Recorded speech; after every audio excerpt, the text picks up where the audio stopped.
First 20 element का name, symbol और atomic mass याद रखना बहुत ही जरूरी है। जी हाँ, बहुत ही जरूरी है। तो आइए फर्स्ट 20 एलिमेंट का नेम, सिंबल और एटॉमिक मास को याद करते हैं, ठीक है ना। एटॉमिक मास को हम कैलकुलेट भी करेंगे, एक निंजा ट्रिक है जिससे आप कभी भी भूलेंगे नहीं, ठीक है ना।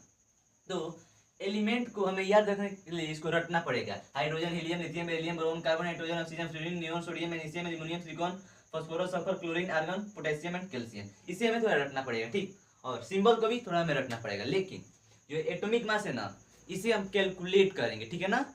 इसको हम क्या करेंगे, कैलकुलेट। देखिए, अगर किसी भी एलिमेंट का एटॉमिक नंबर इवन नंबर है, ठीक है ना, इवन नंबर है, तो उसको उस एटॉमिक नंबर को डायरेक्ट मल्टीप्लाई कर देंगे 2 से, और जो आंसर आएगा वही क्या होगा हमारा, वही होगा हमारा एटॉमिक मास, ठीक है। और मान लीजिए किसी भी एलिमेंट का जो एटॉमिक नंबर है ना, वो ऑड नंबर है। क्या है, ऑड नंबर।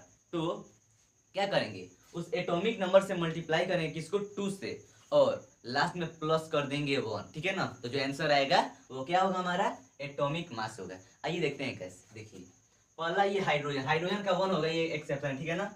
हाइड्रोजन का 1 आएगा, ये आपको याद रखना पड़ेगा, ठीक। हीलियम का एटॉमिक नंबर कितना है, 2। एटॉमिक नंबर कितना है, 2, मल्टीप्लाई कर देंगे किससे, 2 से, आंसर कितना है, 4। यू, ये यू एक यूनिट है, ठीक है ना। इसका एटॉमिक मास कितना आ गया, 4 आ गया, ठीक। लिथियम, लिथियम का एटॉमिक नंबर कितना है, 3, तो 3 से मल्टीप्लाई कर देंगे 2 से, ठीक है ना। और ये जो है 3 है, ये ऑड नंबर है। क्या है, ऑड नंबर, उसके लिए हम +1 कर देंगे, आंसर कितना आएगा, 3 2 6 +1 7। ये हमारे ये एटॉमिक मास हो गया 7, ठीक है ना। अब चलिए बात करते हैं 4 नंबर, जो कि है बेरिलियम, ठीक है ना। देखिए, बेरिलियम एक एक्सेप्शन है, ठीक है ना, इसको भी आपको याद रखना पड़ेगा, ठीक है ना, 9। ठीक वैसे ही बोरोन, बोरोन क्या है, देखिए, बोरोन का एटॉमिक नंबर कितना है, 5 है, ठीक है ना, 5।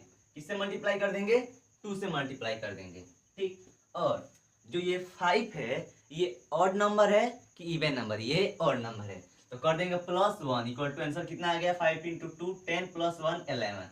11 इससे एटॉमिक मास है कि नहीं, जी हाँ बिल्कुल है, ठीक। ऐसे ही हम सभी को करते चले जाएंगे, जो आंसर आएगा वही हमारा एटॉमिक मास होगा। बस यहाँ पे ये ध्यान रखने वाली ये बात है कि हमें नाइट्रोजन का भी 14 होगा, इसको याद करना पड़ेगा 14।